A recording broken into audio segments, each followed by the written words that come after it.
bisa selamat, kamu bisa jalani sholat istiqomah. Itu aja. Kerja yang jujur, nggak boleh ambil banyak orang sedikit pun, itu tidak boleh. Itu nggak boleh. Itu nanti ada azabnya. Kalau nggak di dunia, di akhirat itu pasti ada. Ya itu aja. Nasihat apalagi soal rezeki itu, nah kan ada Gusti Allah yang misal kamu rencana apa, kalau Tuhan tidak menakdirkan itu nggak bisa. Ya itulah. Iya. Iya. Itu rupanya istrimu ya soleh rupanya ya. Alhamdulillah, amin, insyaallah. Ya. Anak-anaknya rupanya kok pendidikannya agama itu ada rupanya. Ada. Iya ada. Ya. Lang, anak aku yang kelas 3 itu pakai kerudung terus keluar rumah nggak pernah lepas. Ya gitu, baik ya, menjaga aurat itu, yang menutup aurat itu wajib lah perempuan ya.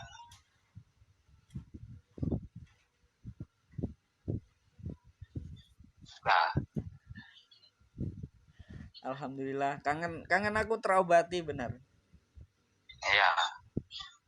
Itu aja, orang hidup itu jalan-jalan, satu-satunya jalan ya itu, gak ada lagi yang minta kepada Tuhan nanti kan. Aku kan masih muda, insya Allah masih, walaupun sedikit masih dikabuli. Kalau orang sudah tua, zaman dulu kan anak cucu itu aja sudah cukup. Anak saya mudah-mudahan bisa apa ya, beri jalan yang lurus. Itu aja. Kalau saya mendoakan anak itu, saya doakan sholatnya bisa istiqomah, kerjanya bisa berhasil. Tidak boleh minta kaya, tidak boleh. Saya minta berhasil, tidak boleh minta kaya. Kalau minta kepada Tuhan, nggak boleh minta kaya, nggak boleh minta berhasil. Kalau hanya kalian bisa berhasil, berkah ya. Iya, kita barokah.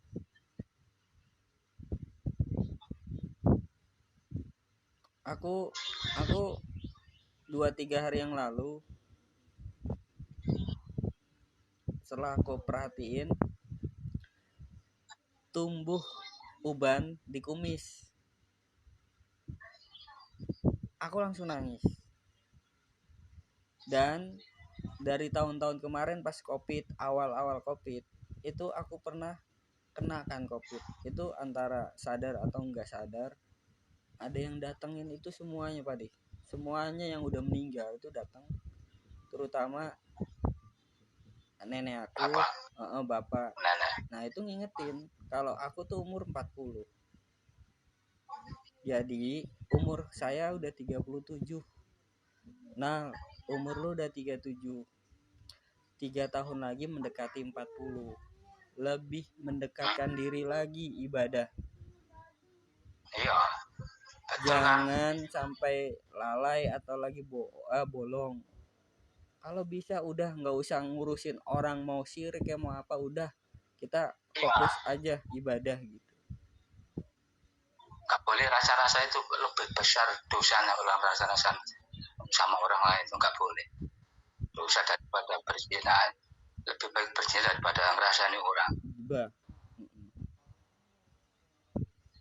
Nah, semenjak itu aku langsung bener-bener nggak apa ya, nggak ada pikiran untuk goyong kerja harus cari ini.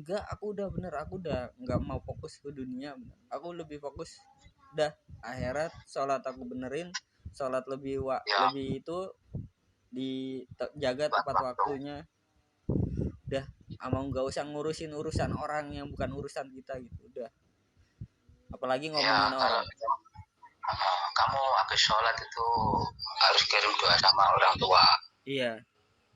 Bapak itu, saya ini imam tiap waktu kirim doa sama bapakmu, sama dewa akhir, sama mbak itu semua tiap waktu habis saya kirim patek. jam yang waktu nggak pernah lupa. Yes. Kasihan siapa yang ngirim bayu kalau bukan anak yang soleh atau saudara-saudara yang soleh. Kalau sudah mati itu siapa yang kirim kalau enggak anak-anaknya. Makanya kalau masih hidup aneh dididik agama itu biar tahu, biar ngerti. Kalau orang mati itu habis sini minta doanya dong.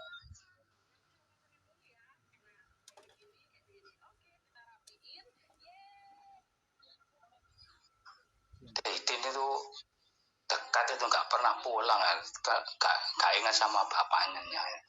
Terus Didin gimana? Aku udah sering bilangin dia, bilangin aku gini, kayak sholat terus ya, maksudnya umur 40 tuh udah penentuan mau dunia apa akhirat. Gak, kalau emang dunia kita gagal ya kita harus beralih ke akhirat. Nggak bakalan ketemu kalau udah umur 40 tuh, nggak bakalan ketemu kita cari dunia. Sudah dunia berputar wes. Iya. Generasi yang muda yang menang, kita nggak bakalan dapat dunia itu, nggak bakalan kejar. Rezeki sudah yang muda-muda kan dapat rezeki banyak, yang tua-tua udah punya makanya kita harus lebih fokus lagi ibadah.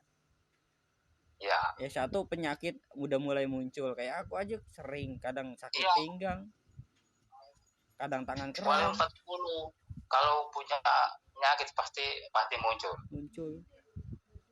Ya aku aja aku udah berasa Pak deh, kayak gula aku tuh naik, kalau aku cek naik gula aku. Walah. Ya kalau makan itu tarak aja. Bapakmu pinjam udah gula sih ya. Iya, nurunin. Oke, ini tak rambut 3 bulan itu ngono enggak bilang apa-apa bapakmu. Mama aku punya penyakit gula, enggak bilang sama sekali. Penyakit kan dulu kan enggak ada penyakit gula kan jarang ya. Saya enggak ngerti saya. Baru tak cek di teman saya itu menteri dan kena gula. Terus saya operasi sama teman saya mantri itu di Gedangan itu. Saya ikut operasi di sini, saya paham di sini. Sampai jentik kaki dipotong satu. Saya yang operasi sama mantri. Saya sama, ya Allah, kasihan sama bapakmu. Aku gak bilang, kena penyakit gula, gak bilang banyak. Saya teskan di semua jagung sih. Itu saya baru ketemu, baru tahu. Emang saya nggak ngerti saya penyakit gula itu saya. Dulu kan nggak begitu kok sekarang. Gula itu semua banyak penyakit gula. Kalau sekarang ngecek hati-hati. Iya, ngecek udah bisa sekarang, udah gampang. Kita ke puskes ngecek darah, udah ketahuan penyakitnya apa. Saya kemarin ya sama Mbak Karama itu ada 2 minggu ini punya kolesterol asam urat, sudah sembuh saya, alhamdulillah. Saya obati sedikit kolesterol, alhamdulillah sembuh. Sama asam urat saya sudah sembuh. Minum apa?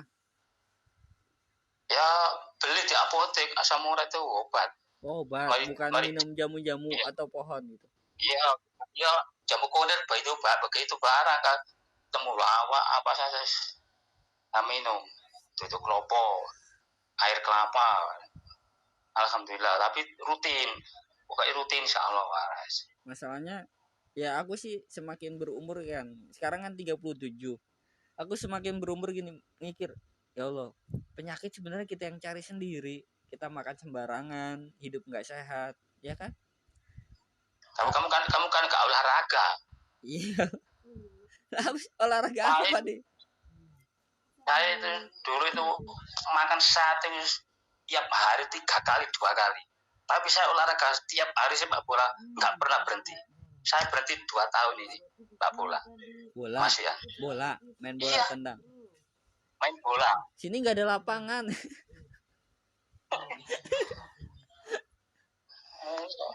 saya juga nggak kuat sekarang main bola, tinggal sehat aja, awet sehat. Masih berhenti 2 tahun saya main sepak bola. Jadi dulu di belakang warung kan ada lapangan ya, di sebelah warung ada.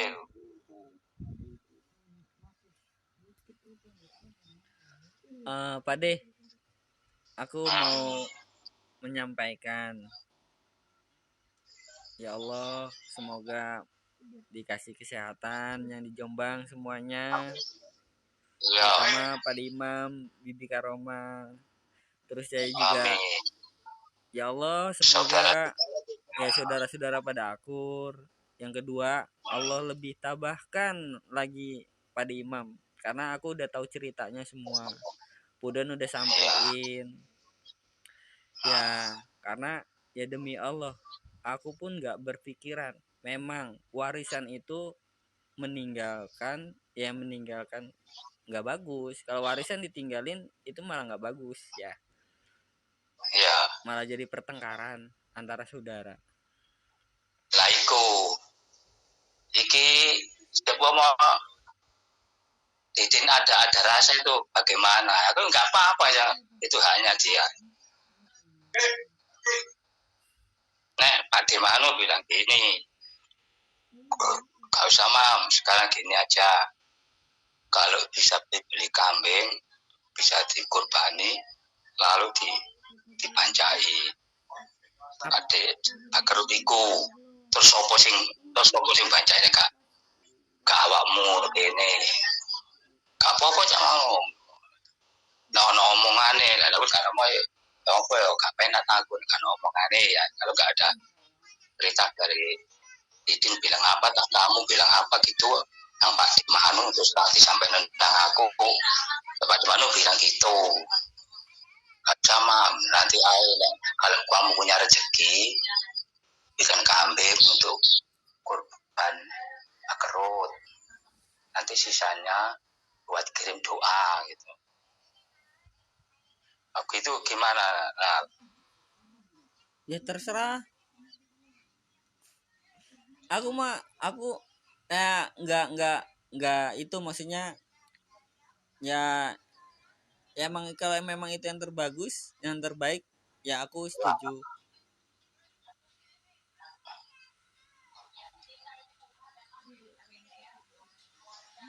Makanya ntar kan rencana Didin katanya tahun baru mau pulang ke Jakarta.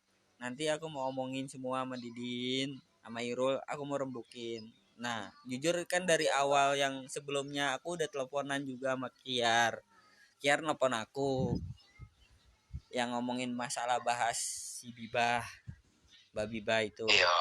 Nah, terus aku giniin, aku ngasih solusi gini, demi Allah Yar, saya gak ridho, karena Awahid itu ya saya anggap kayak orang tua saya juga, karena saya pelontang pelantungnya di Jakarta, tinggal sama orang lain, bahasanya bukan sama orang tua, itu juga kadang sering di rumah Awahid. Bahkan kalau sana ada apa-apa, saya garda terdepannya Awahid, jadi saya gak ridho. Kayak gitu yang pertama. Yang kedua, dan saya sudah tanya Mbak Wati, anak-anaknya semuanya itu juga nggak setuju, nggak ada yang setuju, dan nggak ada yang setuju kalau itu digituin sama Bibah. Makanya nggak punya hak itu, nggak ada hak. Nah sekarang Mbak Wati pun ada si Wawan, ada si Dodi, ada si Mama, tapi makanya aku juga nggak enak, takut disalahin sama anak-anak. Nah coba kamu yang jelasin. Aku jelasin begini. Oh ternyata yang awal membuka pembicaraan adalah Bibah yang membuat hibah. Mbak Wati itu merasa hibah dan kasihan. Ya udah, kalau bapak kamu nggak ada yang ngurus, nggak ada yang bantu, kamu nggak punya uang, Bibi juga nggak punya uang di sini, ya udah jual aja gitu. Itu alasan untuk Bibah itu dia Abah, alasan. Makanya aku bilang si Bibah zaman dulu sama sekarang sudah beda, berubah. Jadi tidak bisa dipercaya.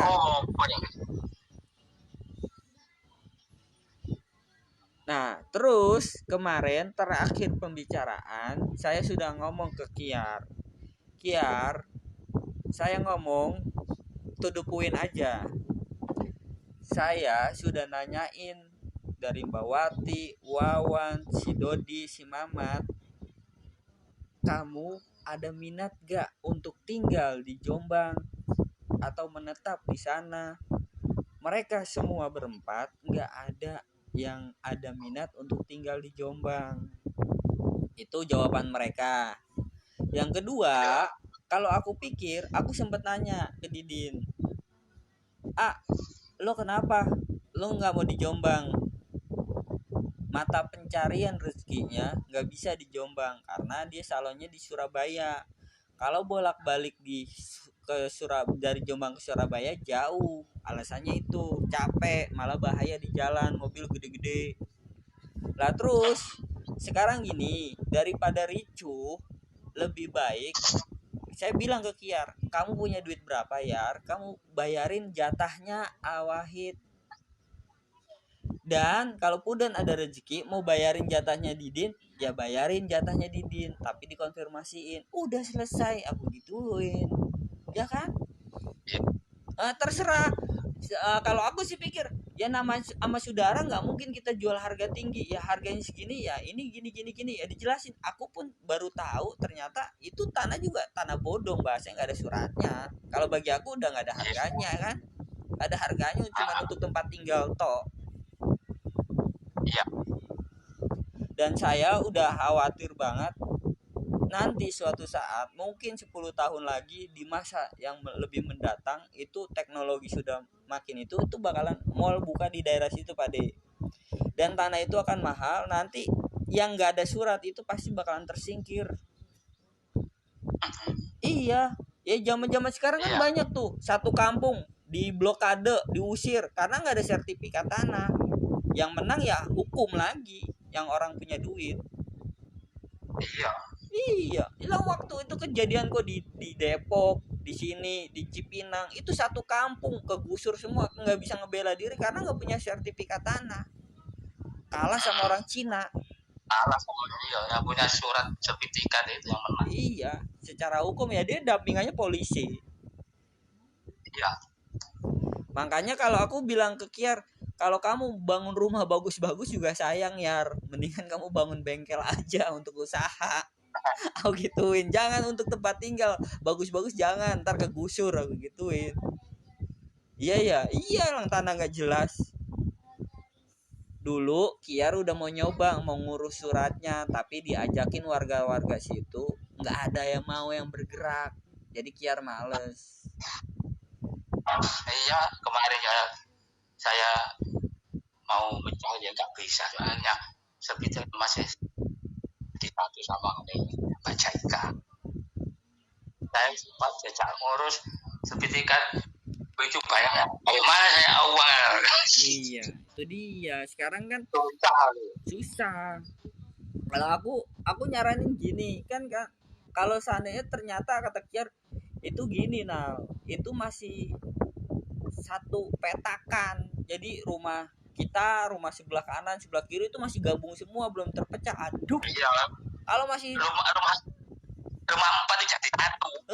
Kalau masih gabung kayak gitu, kita ngurusnya satu, semakin lebar tanah, biaya makin mahal. Yang kedua, kalau mereka nggak mau ada yang usaha patungan atau ngurus itu surat, oke, gue yang ngurus. Tapi suatu saat anak cucu lo, keturunan lo keusir dari anak keturunan gue, jangan nyalain gue gitu, ya kan? Misalnya nih keturunan Kiar megang sertifikat sama satu blok, ada mantunya yang serakah, diusir-usirnya, lu salah sendiri. Dulu disuruh ngurus nggak mau, ya kan? Jangan nyalahin. Gitu, aku udah nyaranin kayak gitu. Nah, yang dikhawatirin itu kalau seandainya surat itu ada di bank, Pak De. Kalau ada di bank itu ditelusurin, itu bakalan kesita sama bank. Bakalan diambil dulu. Iya. Yang luar sertifikatnya bisa diambil. Makanya aku aku giniin ke Kiar sama Puden juga, kamu tertarik tinggal di tanah itu yang nggak ada surat-suratnya? Serem nggak kalau kamu udah bangun rumah capek-capek bagus-bagus terus tahu-tahu digusur? Serem juga ya. Iya serem. Serem lah. Lah sekarang hukum, sekarang kan zaman sekarang kita ngomong sembarangan aja di penjara. Iya, salah ngomong di penjara, dihukum misalnya. Iya, zaman sekarang udah gitu, apalagi masalah ini yang masalah tanah atau harta itu pakai sertifikat ngelawan udah kalah aja, kita nggak megang apa-apa. Aku nyaranin gitu. Ya udah kalau emang mau dijual nih, mungkin nih suatu saat berpuluh-puluh tahun ada yang berminat, udah jual aja. Jual aja. Kamu cari lagi yang ada suratnya, yang lebih jelas. Itu aku nyaranin gitu. Satu, memang di situ tanah lahir kita, bahasanya kamu lahir di situ. Aku juga tanah kampung Kedamban aku ya di situ, tapi itu kan cuma jadi kenangan. Semua itu akan berubah dengan zamannya masing-masing. Iya. Ya aku nyaranin ke Puden sama Kiar ya gitu. Makanya Kiar si Puden tadi nyampein lagi pada Manu berubah begini astagfirullah. Aku sempat ngelus dada, ya Allah semoga ya pada imam ini diberi kesabaran. Ya ya oke ya itu loh, jangan omongan boleh jangan tulisan ketok omongan masalah saya kan belum bilang sama saya katakan kalau begitu macam bikin begitu saya sama saudara itu gak tega. Iya benar, aku bangga banget punya Pade kayak Imam, benar saudara itu benar. Aku pun begitu Pade, aku nggak mau mikirin warawiri artasan, aku nggak mau mikirin gitu, aku nggak mau. Saya sampai ikhlas ini kalau diminta saudara saya ikhlas biarpun saya numpang di rumahnya siapa dulu sementara saya ikhlas. Saya punya pikiran sampai begitu saya. Kok sekarang Pak De punya ya Allah saya jadi sedih aku ya. Betul, sedih. Aku pun sedih bener Pak De. Sedih bener. Kok bisa berubah gitu? Iya, atau saya enggak sama Pak Demon enggak pernah kalau bertengkar tapi enggak pernah pecah kecil enggak. Makanya yang merubah seseorang adalah yang sekelilingnya dia. Ya. Ya. Iya itu. Apa yang ada yang bilang-bilang gitu ya di mana?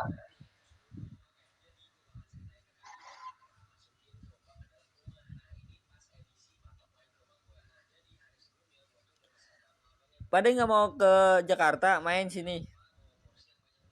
Ada saya mau ke wali ada sudah capek naik mobil itu.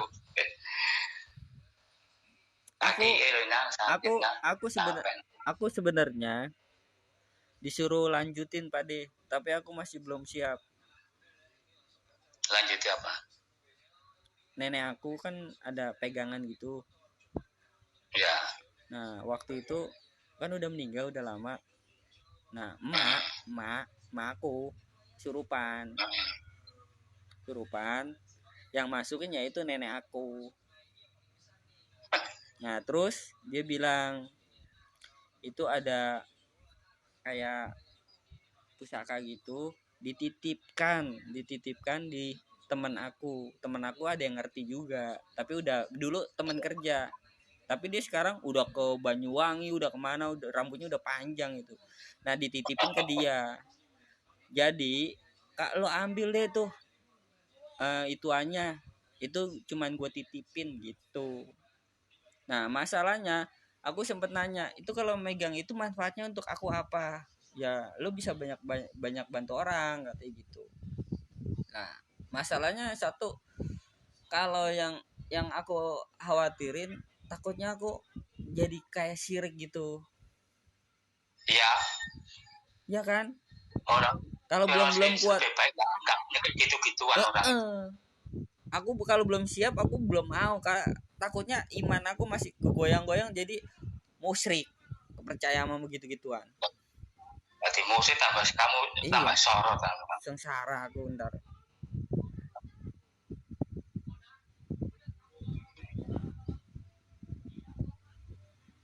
Tapi waktu itu aku pernah dites itu memang di belakang aku tuh ada pokoknya kalau ada apa-apa pasti yang di belakang aku ini pasti yang gituin bergerak gitu. Hah? Ada yang bantu gitu. Kodamnya katanya seolah-olah tuh kayak ngikutin, nggak bisa lepas karena keturunan dari nenek, apalagi kan aku bahasanya cucu kesayangan yang aku sekolah dibiayain, udah kayak dianggap Iya. aku tinggal. Iya, jadi contoh nih kayak kemarin orang kesleo aku urutin pade, aku ngurut aja gitu, tentunya tuh orang bisa jalan. Aduh nah bener, gue udah berbulan-bulan ini ngurut, kaki gue sakit tuh sama Jenal bisa ngurut, jadi apa-apa no Jenal tukang ngurut ya. Orang pada cerita lah gue bisa ngurut apa, bilang gue cuma usap-usap doang gitu. Sekedar menolong gak apa-apa. Gak perlu diiman no, tapi nggak perlu diimanin. Tapi menurut iya. Pade ambil aja apa enggak itu? Gak usah. Gak usah. Kalau emang milik dia datang sendiri ya? Iya. Gak usah nanti ya, nanti kamu terganggu dengan iman kepercayaan kepada Tuhan, malah kamu terganggu. Iya. Iya. Ya iya betul, bisa musik kamu. Iya. Lama-lama percaya sama benda-benda gitu. Percaya sama benda-benda itu seperti dituhankan malah budaya. Tapi ada tapinya. Itu kan sempat aku ngobrol waktu masih kesurupan itu. Itu katanya kalau udah aku ambil itu bakalan hilang dan masuk ke tubuh aku. Ya makanya nanti kamu bisa berubah pikiran ya, bisa gitu. Iya. Takutnya aku nggak bisa ngontrol diri malah celaka. Wah, gak bisa ngontrol emosi, gak bisa ngontrol dimarahin orang gitu, sedikit kamu loh kan betul.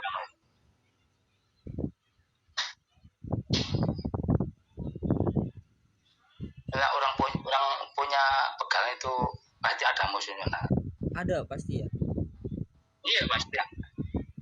Lebih baik kita yang alami dan normal-normal aja. Itu pasang pada Allah gitu ada aja. Dah. Hasbunallah wa ni'mal wakil, ni'mal wana wa ni'mal nasir. Al-Maula wa ni'mal nasir.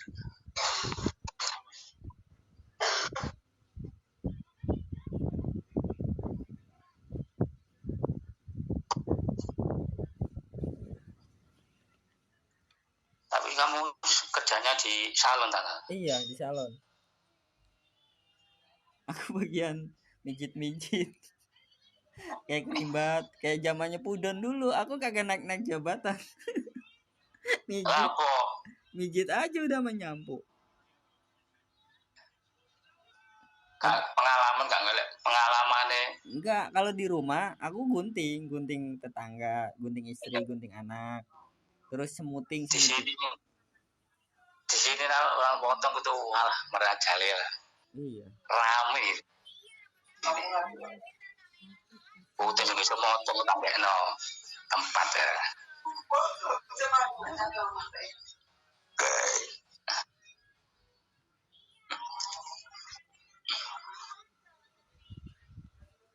Pade.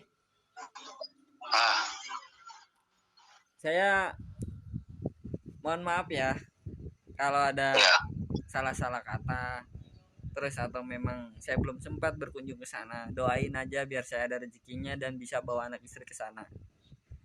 Ya, amin. Ya, Tuhan. Dan rezeki sing akeh iso silaturahmi nang. Aku pengen banget bener. Semoga nawat ya Pak De. Ya. Ya udah. Aku tutup dulu ya, Pak De. Ya. Ya, assalamualaikum. Waalaikumsalam.